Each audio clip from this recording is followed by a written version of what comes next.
সত্যি এবারে শিব পূজাটা যেন দুর্গা পূজার মতো ফিলিং আসলো। রাত্রে রাত্রে সবকিছু হয়ে গেল, একদম ব্রহ্ম মুহূর্তে সবকিছু শুরু হয়ে গেল। দেখতে থাকো ভিডিওটা। রাস্তা পুরা খালি, রাত বাজে 4:30। মন্দিরে মাইক বাজছে, কি সুন্দর। ওই দেখো এদিক দিয়ে পুজো চলছে। আর এসে দেখি ঠাকুরমশাই মোটামুটি সবকিছু কমপ্লিট করে ফেলেছে।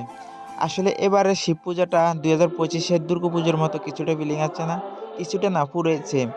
সকাল সকাল সবকিছু শেষ, যেমন 4:28 না বাজতেই মোটামুটি সবকিছু কমপ্লিট পুজোর ভোগের জন্য। আর এটা শেষ পর, কারণ 4 পরের পুজো হয়। তো আমি দেখতে গিয়েছিলাম, তো তাড়াতাড়ি বাড়ি চলে আসলাম গরম জল করে। বাড়িতে মা নেই, আমি নিজেই করে স্নান করে নিলাম। আসলে মা গেছে মামার বাড়ি, তো তাই আমি নিজেই গরম জল করলাম। আর স্নান করে তাড়াতাড়ি আবার মন্দিরে চলে যাচ্ছি বাবার মাথায় জল ঢালবো বলে, এবং কি অঞ্জলিও দেবো আজকে। আর এসে দেখে মোটামুটি আসলাম পুরোহিত মশাইয়ের পুজো কমপ্লিট। আর তাড়াতাড়ি করার কারণ এদিক দিয়ে টাইমও নেই, তাই এসেই দেখি পুজোও কমপ্লিট, মানে যজ্ঞ চলছে শেষের পথে। তো আর কি অঞ্জলি দেবো, যা কয়েকজন আছে, বেশি নেই। কারণ দুর্গাপুজোর মতোই শিব পুজোতেও বেশি একটা মানুষ ছিল না, কারণ এখনো অনেক অন্ধকার, বর্ষা হয়েছে না এখনো আকাশ, তার জন্য। তো এদিক দিয়ে পুজো কমপ্লিট, তাই ঘন্টা কাঁসা এবং কি ধ্বনি চলছে। তো এবার হলো অঞ্জলি দেওয়ার পালা। তো এখন আরো কয়েকজন এসেছে, তাই তারা সবাই মিলে একসাথে অঞ্জলি দেব।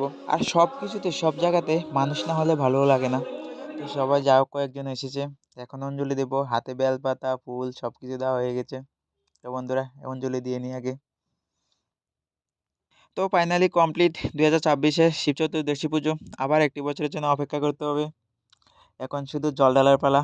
তো একটু অপেক্ষার পর সবাই একে একে জল ঢালা শুরু করে দিয়েছে। মানুষ কিন্তু কমে, তারপরে একজনের জল ঢালতে অনেকটা সময় লেগে যায়। তো এসেছিলাম আগে, তো একদম শেষে আমি সবার শেষে জল ঢেলেছি। প্রথম সবাইকে আগে জল ঢালার জন্য সুযোগ করে দিলাম। তো বন্ধুরা, এই প্রথমবার এত সুন্দর করে, মানে সব কিছু নিয়ম করেছিলাম, সব কিছু জানি না ঠিক করে দিতে পারছি কিনা, বাবা ভোলেনাথ জানে। কারণ মারলেও তিনি, বাঁচাইলেও তিনি, যদি ভুল করে থাকি ক্ষমা করবেও তিনি। তো আমি মনের মতো করে যা পেরেছি, যা বাবা জোগাড় করে দিয়েছে তাই বাবাকে দিলাম। তো সব কিছু শেষে পুজো যাতে কমপ্লিট, প্রসাদ দিয়ে খেতে হবে। প্রসাদ খেয়ে নিয়ে চলে আসলাম বাড়িতে। বাড়িতে আসিনি, তারপরে আবার বন্ধুরা আসলো। বন্ধুরা কল দেওয়ার পরে আবার মন্দিরে চলে গেলাম, সবার সাথে ফটো উঠালাম। কারণ ফটো উঠান ছাড়া তো আমার ভালো লাগে না, ফটো উঠাতে আমার খুবই ভালো লাগে, তাই ফটো উঠাই সবার সাথে। তো সবার সাথে ফটো উঠিয়ে তারপরে বাড়ি চলে আসলাম।